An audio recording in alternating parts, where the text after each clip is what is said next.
That's right. The child might want to have a father. That's kind of how we were created.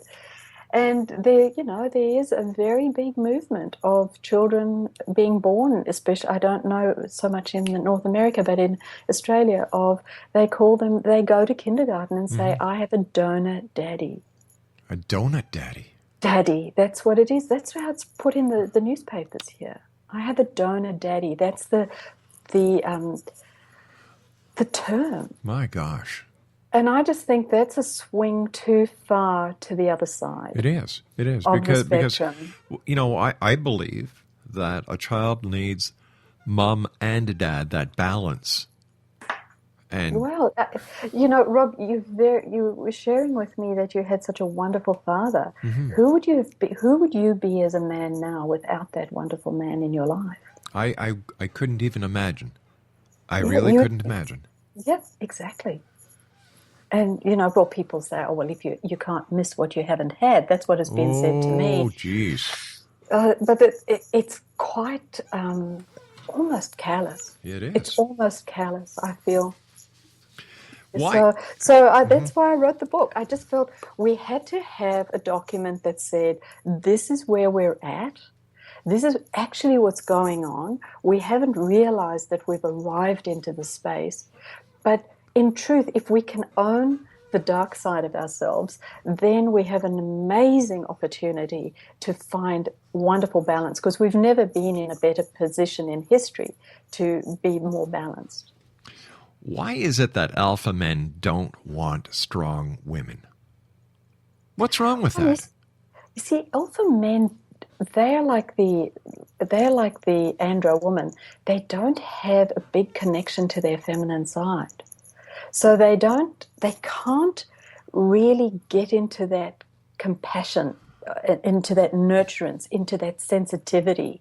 So anything that looks stronger than them is a threat. Ah, That's really my take on it. It looks like it's a big threat, and like warning bells go right. off through their vibration that, oh, I have to put this down. So so I very have so to control this. so they're very insecure. Very insecure and quite underdeveloped. Yeah. Because I think as human beings now we have such a space of development. We Hmm. don't need to be that. We don't need to be on the extreme of anything. It seems as if the alpha males who don't want strong, independent women are actually lying their way through life. They're coming off with this big macho act once again to hide their insecurities. Of course, Huh. absolutely. And they tend, what worries me about them, Rob, is they're the ones that tend to get involved with domestic violence. Oh. They're over controlling, they can be abusive. They're not good to work for. They are not good people to work for because they're controlling. It's all about control so that um, they don't look anything less than Hmm. the macho man. I didn't go into him very clearly in the book because he's not a complete opposite to the masculine woman, but he has a brother in arms called the pseudo masculine man, and he is sort of he likes to give off as if he's a macho man, and he's not. He's a pretender. But he can be quite vicious too. I tell women to stay away from men like that. Any man who's proclaiming all this macho carry on, Yeah. walk away. It cannot be good. The results will not be good. So I guess one bit of advice to ladies listening tonight is if you're looking for a man, stay out of a sports bar. Oh, goodness, yes. Yes. Filled with machos and pseudos. I've never been able to wrap my head around the enthusiasm, which is 9 times out of 10 false. It's just an excuse to go out, get drunk, and have beers. Of the sports fan, Mm. it makes And no also, sense. and they like to be backslapping other males. It's Hmm. all about the male get together. I don't know what it's about. It's insecurity for no. There's no doubt about that. So in your expert opinion, where would a woman go who wants to have a child and who's over 30 and, who wants to have a real mate instead of a donor for her child? Where would you suggest they go to find Mr. Right? Well, my feeling is that she has to be true to herself, Rob. She has to be completely honest about who she is, first of all. If she doesn't understand who she is fully as a human being and what her needs are, and what makes her happy and what makes her sad and what she can put up with and what she can compromise and what she can't. So her journey is first a journey of self-discovery. And when she has that, then develop interests that serve those parts of you that are, that you love about yourself. Because if you can find those interests, join clubs, associations, or, if you're an art lover, join a gallery, join all those sorts of things.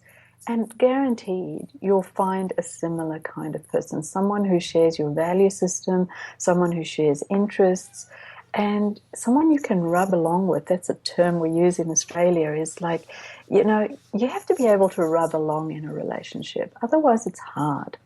Relationships are difficult at the best of times. Right. So you need a solid core of things, values and interests and the love of the same things to bond you. And also you need friendship.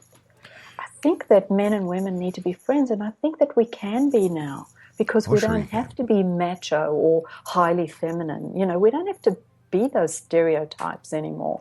We have such an opportunity to be such great friends and, bridge this gender gap. Jennifer, stand by, dear. You and I have to take our news break at the bottom of the hour. Exonation, Jennifer Granger is our guest. She's the author of Feminine Lost, Why Most Women Are Male. We'll be back on the other side of this commercial break with the news as the X-Zone continues from our broadcast center in Hamilton, Ontario, Canada. Now, if you'd like to find out more information about Jennifer, her website is www.femininelost.com. Jennifer Granger's my guest. We'll be back on the other side of the news. Don't go away.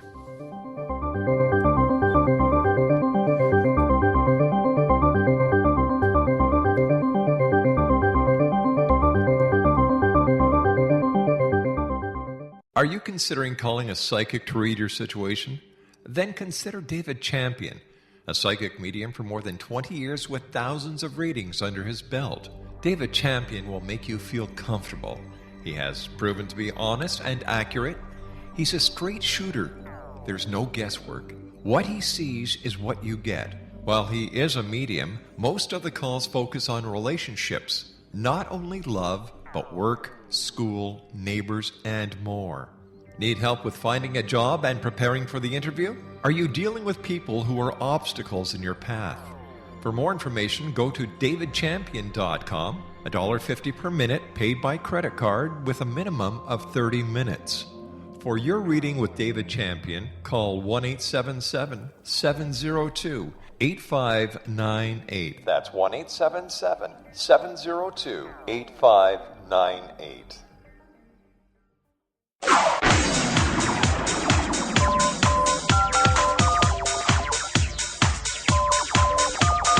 Now you can dial in to listen to the X-Zone radio show from anywhere in the world with Rob McConnell 24/7, 365 by dialing 213-401-0080. That's 213-401-0080. If you have a mobile phone or landline, the X-Zone radio show with Rob McConnell is now at your beck and call at 213-401-0080. That's 213-401-0080, 24/7, 365.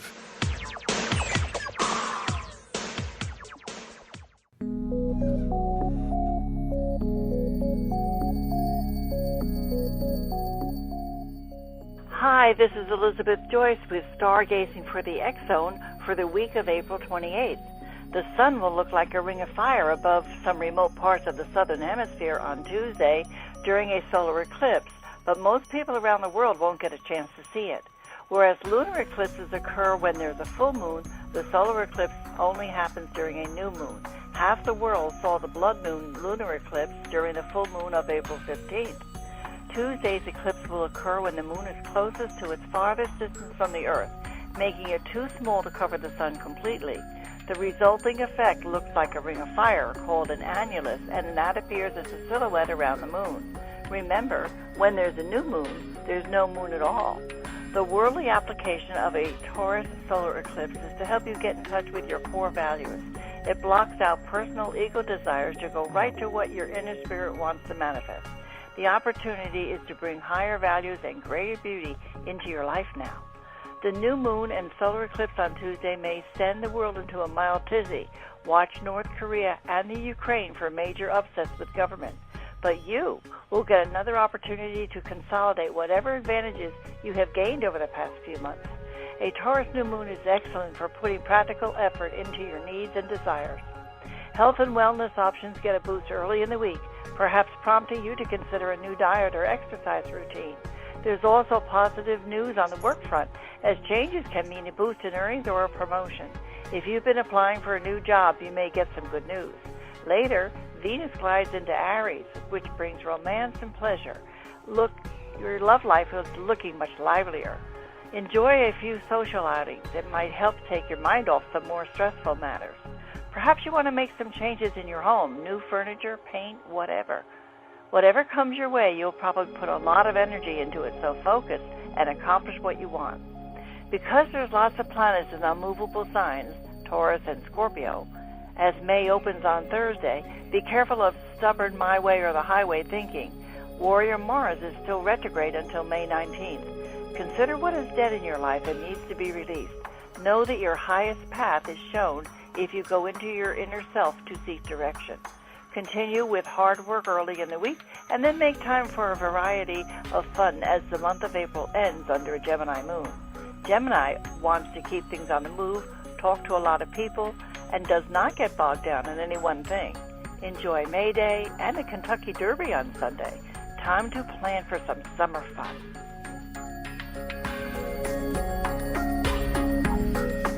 And for more information, you can visit Elizabeth online at www.new-visions.com. That's www.new-visions.com.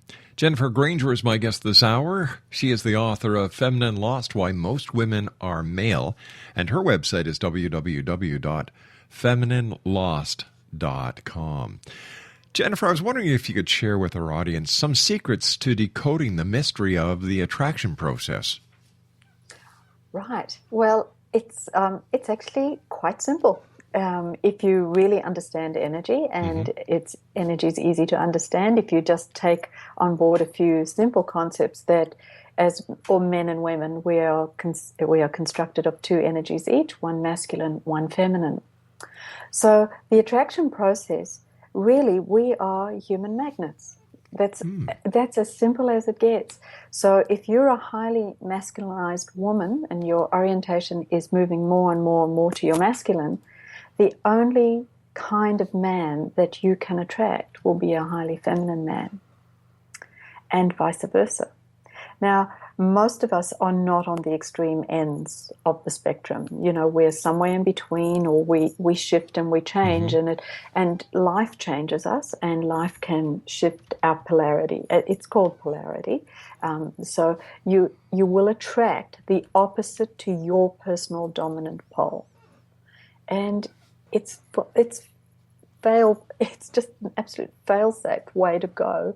So it is critical that you understand who you are and where your polarity is sitting.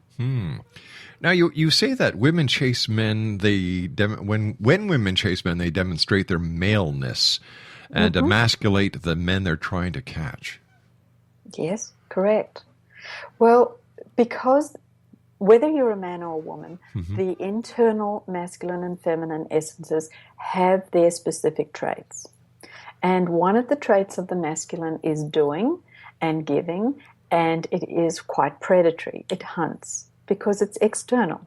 It's the external part of ourselves. That's why men do those things quite easily. You know, that's their makeup, because they are the embodiment of the masculine energy. So if a woman takes that over, and she takes that masculine process over, then she demonstrates her masculinity. And the man that she catches is going to be emasculated. There's no doubt about that.